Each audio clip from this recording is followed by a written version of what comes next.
அகத்தியர் ஜோதிட அறக்கட்டளைக்கு பாலக்காட்டிலிருந்து வந்திருக்காருங்க. ரொம்ப அருமையான பேச்சாளர். நீங்கள் அனைவரும் அவருக்கு ஒரு உற்சாக கரகோஷம் கொடுத்து வரவேற்கணும்னு நான் வேண்டிக்கிறேன். அகத்தியர் ஜோதிட நிலையம் சார்பாக எல்லாருக்கும் வணக்கம், வாழ்க வளமுடன். இங்கே மேடையில் அமர்ந்திருக்கும் எல்லா ஜோதிட ஆசான்களுக்கும் ஆர்வலர்களுக்கும் என்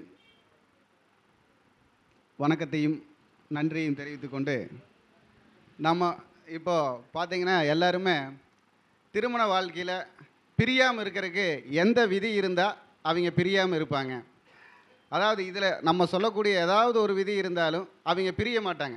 எத்தனை சண்டை சச்சரவு வந்தாலும் பிரியாமல் குடும்பம் நடத்துவாங்க. ஏன்னா இந்த காலத்தில் பார்த்திங்கன்னா மேக்சிமம் அதிகமாக மனசங்கடம் மனஸ்தாபம்னு பிரியிறவங்க தான் அதிகமாக இருக்காங்க. அப்போ ஜாதகம் பொறுத்து பார்த்து தான் கல்யாணம் பண்ணுறாங்க, ஆனாலும் பிரிகிறாங்க. ஏன் பிரிவு வருது அப்படின்னா கருத்து வேறுபாட்டினால பிரிவு வருது அப்படின்னு.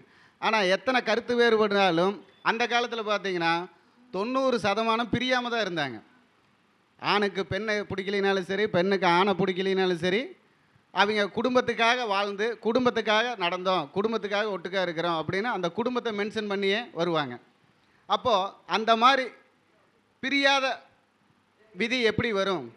நம்ம சொல்லக்கூடிய ஒரு 7-8 விதியில் இந்த விதியில் எந்த விதி ஏதாவது ஒரு விதி இருந்தாலும் அவங்க அந்த குடும்பத்திலேருந்து பிரிய மாட்டாங்க. அப்படிங்கிறதுக்கு இப்போ நான் சில விதிகளை சொல்கிறேன். அதாவது பார்த்திங்கன்னா, ஆண் ராசி பெண்ணுக்கு லக்னமாகவோ, பெண் ராசி ஆணுக்கு லக்னமாகவோ, ஆணின் 7ஆம் அதிபதி பெண்ணுக்கு ராசியாகவோ, பெண்ணுக்கு 7ஆம் அதிபதி ஆணுக்கு லக்னமாகவோ, பெண்ணுக்கு ஜாதக கட்டத்தில் குரு நிற்கும் வீடு ஆணுக்கு ஜாதகத்தில் 2ஆம் வீடாக வந்தாலும், 2ஆம் அதிபதி ஆணுக்கு 8ஆம் அதிபதியாக வந்தாலும், ஆணுக்கு 2ஆம் அதிபதி பெண்ணுக்கு 8ஆம் அதிபதியாக வந்தாலும், ஆணுக்கும் பெண்ணுக்கும் செவ்வாய் நிற்கும் நட்சத்திரம் ஒரே நட்சத்திரமாக இருந்தாலும் அவங்க இந்த விதியில் ஏதாவது ஒரு விதி இருந்தாலும் பிரிய மாட்டாங்க.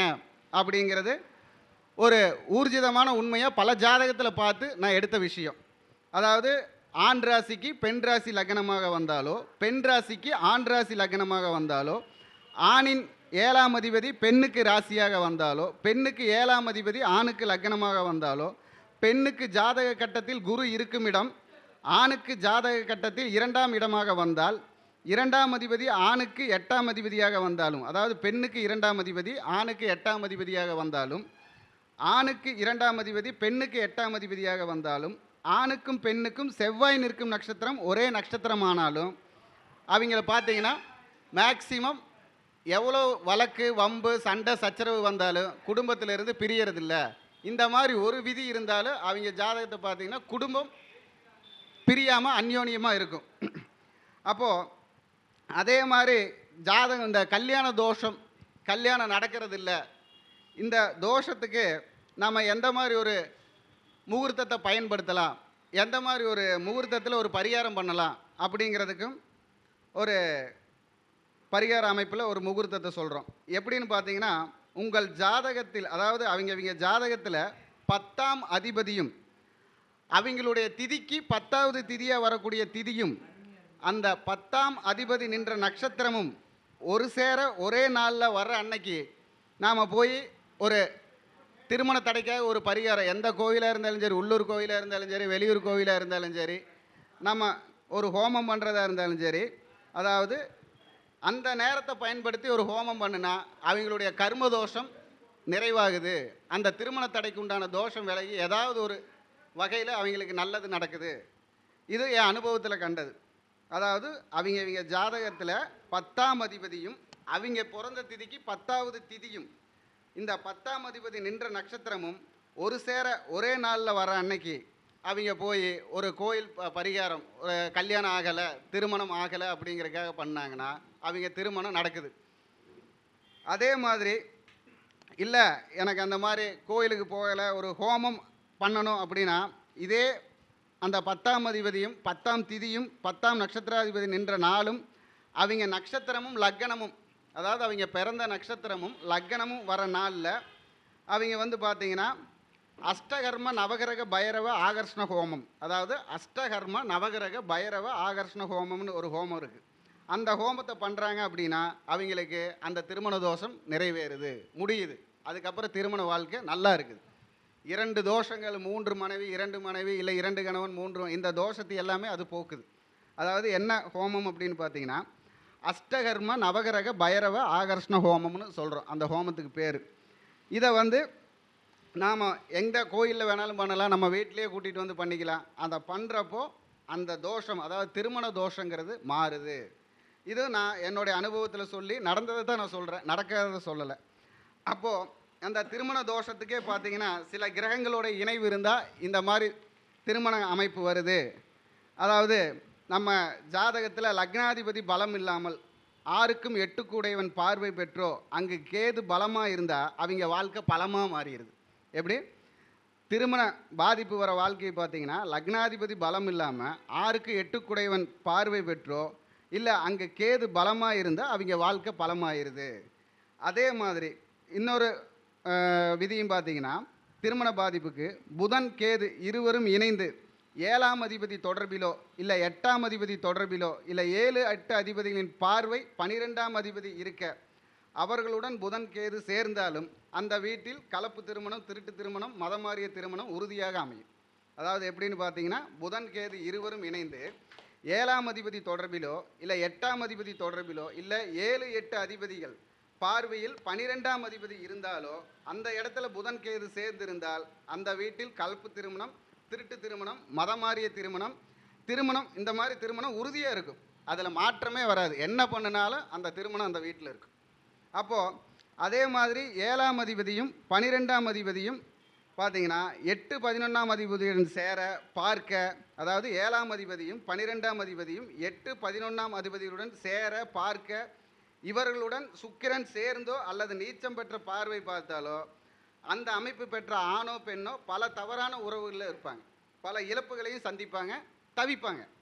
அதாவது என்ன ஒரு அந்த விதின்னு பார்த்தீங்கன்னா, 7ஆம் அதிபதியும் 12ஆம் அதிபதியும் 8ஆம் அதிபதியும் 11ஆம் அதிபதியுடன் சேர இல்லை பார்க்க இவர்களுடன் சுக்கிரன் சேர்ந்தோ அல்லது நீச்சம் பெற்ற சுக்கிரன் பார்வையோ பார்த்தால் அந்த அமைப்பு கண்டிப்பாக வரும். என்னென்னா, பெண்ணாக இருந்தாலும் ஆணாக இருந்தாலும் சரி, பல தவறான உறவுகளில் பல இழப்புகளை சந்திப்பாங்க, தவிப்பாங்க.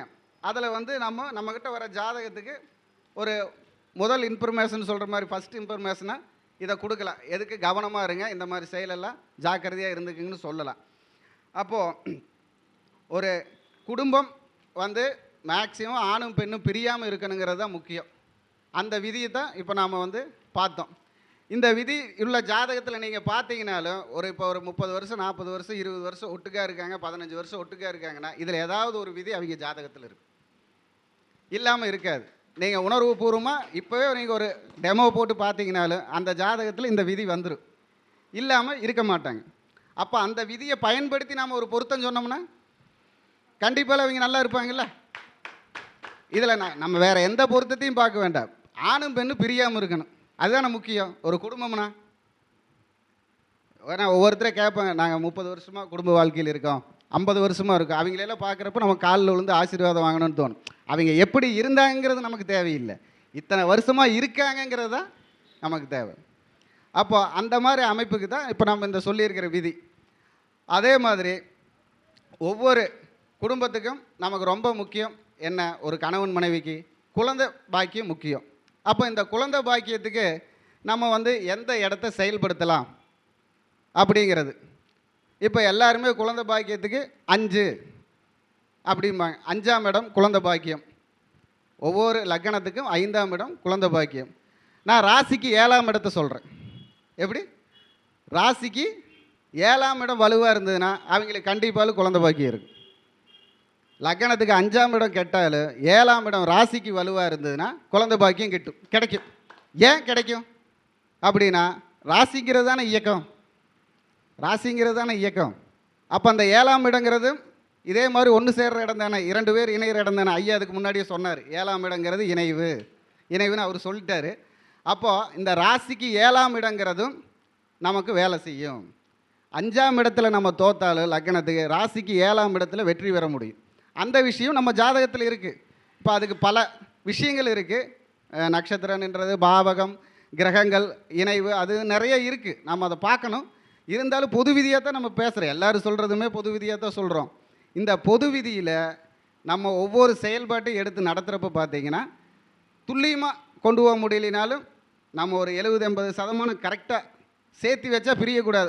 ஒரு ஜோதிடர் ஒரு ஆணை பெண்ணையும் சேர்த்து வைக்கிறாங்க, பிரியக்கூடாது. அதுதான் ரொம்ப முக்கியம். அப்போ தான் ஜோதிடர் ஜெயிக்கிறாங்க, இல்லைன்னா ஜோதிடர் தோத்துடுறாங்க. என்னப்பா இப்போ தான் 10 பொருத்தம் இருக்குன்னு பார்த்து பண்ணி வச்சா 3 நாளில் அவங்க வீட்டுக்கு வந்துட்டாங்க அப்படிம்பாங்க. ஆனால் அந்த 10 பொருத்தத்தில் அந்த இடத்துல என்ன தப்பு இருக்குன்னு அவங்க சொல்ல மாட்டாங்களே. அதே மாதிரி ஒரு பொருத்தம் பார்க்குறப்போ நம்ம வந்து நட்சத்திர பொருத்தத்தை பார்க்குறது அது ஒரு 20% தான். 20% தான் நட்சத்திர பொருத்தம் வேலை செய்யும். பாவகத்துலேயும் பொருத்தம் பார்க்கணும், பிறந்த திதியிலையும் பொருத்தம் பார்க்கணும். நம்ம அதே மாதிரி நட்சத்திரத்துக்கு அந்த நட்சத்திராதிபதி நின்ன பாவங்கள் கெடாமல் இருக்குதான்னு பார்த்துக்கணும், அதையும் பார்த்துக்கணும். அப்படி பொருத்தம் பார்த்தா மட்டும்தான். பொருத்தம் பார்க்குறதுங்கிறது இப்போ இந்த நட்சத்திரத்தையும் எடுத்துகிட்டு 10 பொருத்தத்தை வேகமாக சொல்கிறது இல்லை. ஆனால் அப்படி வேகமாக சொல்கிற மாதிரி இருந்தால் அவங்க 100 வயசு வாழ்க்கை இல்லைவா? ஒரு குடும்பம், ஒரு கணவன் மனைவி மேக்ஸிமம் ஒரு 50 வருஷம் வாழ்கிறாங்கன்னா இந்த 50 வருஷத்து வாழ்க்கையை நாம் 10 நிமிஷத்தில் இந்த நட்சத்திரத்தை 10 பொருத்தத்தை பார்த்து சொல்ல முடியாதுல்ல. அப்போது ஒரு ஜாதகம் பார்க்குறத காட்டிலும் பொருத்தம் பார்க்குறதுக்கு தான் நேரம் ரொம்ப தேவைப்படுது. ஆனால் அந்த உண்டான நேரத்தை யாரும் கொடுக்கறதில்ல, கெடுத்துக்கிறாங்க. அப்போது திருமணம் இப்படியெல்லாம் செயல்படுத்தினா கணவன் மனைவியாக இருக்கிறவங்க பிரிய மாட்டாங்க, ஒரு ஆணும் பெண்ணும் பிரிய மாட்டாங்கங்கிறதுக்கு தான் நான் இந்த விளக்கத்தை சொன்னேன். அதே மாதிரி நானும் இப்போது திருமண வகுப்பெல்லாம் எடுக்கிறோம். திருமண வகுப்புன்னு சொன்னால் அதாவது ஒரு ஆணுக்கு இந்த வயசில் இந்த முகூர்த்தத்தில் இந்த தேதியில் தான் கல்யாணம் நடக்குன்னு உறுதியாக சொல்ல முடியும். இந்த தசா புத்தியில் தான் கல்யாணம், இதுதான் இத்தனை தேதி இந்த முகூர்த்தத்தில் இந்த அந்தரத்தில் தாலி கட்டுவாங்கிற வரைக்கும் நம்மளால் உறுதியாக சொல்ல முடியும் அப்படிங்கிற வகுப்பு எடுக்கிறோம். அது மாதம் எடுக்கிறோம். இந்த மாதம் 26ஆம் தேதி 27ஆம் தேதி 2 நாள் தங்குற வசதியோட சாப்பாடு எல்லாமே இலவசம். சொல்லித்தரக்கு மட்டும் 2500 ரூபா ஃபீஸ் போட்டு இந்த 26, 27 கேரளா பாலக்காட்டில் நம்ம ரூமில் வச்சு நம்ம எடுக்கிறோம். அப்போது இதில் என்ன விஷயம்னு கேட்டிங்கன்னா, ஒரு ஆணுக்கு ஒரு பெண் தேடுதல் இந்த வயசுன்னு தெரிஞ்சுக்கிட்டா அந்த ஒரு 6 மாதத்துக்கு முன்னாடி முயற்சி பண்ணால் போதும்ல. ஏன் 10 வருஷத்துக்கு அலைஞ்சிக்கிட்டே இருக்கணும்? 25 வயசுலேருந்து ஏன் அலைஞ்சிக்கிட்டே இருக்கணும்? ஒருத்தனுக்கு 23 வயசில் கல்யாணம் ஆகுன்னா அதை நீ பண்ணி வச்சுட்டு போயிட வேண்டியதானே, அதை ஏன் காக்க போடணும்? அதே மாதிரி அந்த விஷயத்துலேயே வந்துடும். அந்த நம்ம பாடம் எடுக்கிறதுலையே இவர் 2 கல்யாணம் பண்ணுவாருன்னா அது உறுதியாக பண்ணிடுவார். அது என்ன மாற்றம் இருந்தாலும் அது நடக்காது. ஏன்னா அந்த புள்ளி மாறுது, அந்த லக்னம் மாறுது அப்படின்னா அந்த நேரத்துக்கு அதோட செயல்பாட்டை காமிச்சிடும். அப்போ அந்த விஷயத்தை ஒரு வகுப்பாக போட்டு அதை வந்து இப்போ 2 மாதம் எடுத்தாச்சு, இது 3ஆவது மாதமாகவும் எடுக்கிறேன். அதுலேயும் யாருக்காவது கலந்துக்கிறதுக்கு விருப்பம் இருந்தால் தாராளமாக கலந்துக்கலாம். இந்த வாய்ப்பு கொடுத்த எனக்கு, அதாவது ரவீஷ் ஜெயக்குமார் அகத்தியர் அறக்கட்டளை ஐயா அவர்களுக்கு என் நன்றியை கூறி வணக்கம். வாழ்க வளமுடன். பேச்சு வந்து அற்புதமாக இருந்துச்சு ஐயாவோட பேச்சு. அதாவது திருமண காலத்தை பற்றி முக்கியத்துவம் பெற்று லக்கண புள்ளி ராசி புள்ளி அடிப்படையில் பலன் சொன்னாங்க. அந்த அடிப்படையில் கிளாஸ் எடுக்கிறேன்னு சொன்னாங்க. எல்லாருடைய ஒத்துழைப்பு இருந்தால் அவர் கிளாஸ் மேலும் மேலும் வளர்கிறதுக்கு ஒரு உறுதுணையாக இருக்கும். அதை ஒத்துழைப்பு கொடுக்கும்படி அகத்தியர் ஜோதிட வித்யாலயா அறக்கட்டளை சார்பில் கேட்டுக்கிறேன். அதே மாதிரி ஐயாவுடைய அனுசரணை என்னுடைய பங்களிப்புக்கு, என்னுடைய கருத்தரங்கத்துக்கு முக்கிய ஊக்கத்தொகமாக இருக்கும். ஏன்னா அவர் வந்து நம்ம கோயம்புத்தூரில் தான் அறிமுகமானார், மணிவன்ற ஐயா. ஆனால் அதில் இருந்து ஒவ்வொரு கருத்தரங்கத்துக்கும் இது வரைக்கும் ஒரே கருத்தரங்கம் மட்டும் தான் வரல. அதுக்கும் வராதுக்காக நன்கொடையாக 1000 ரூபா பணம் அனுப்பிச்சி விட்டார். சரிங்களா?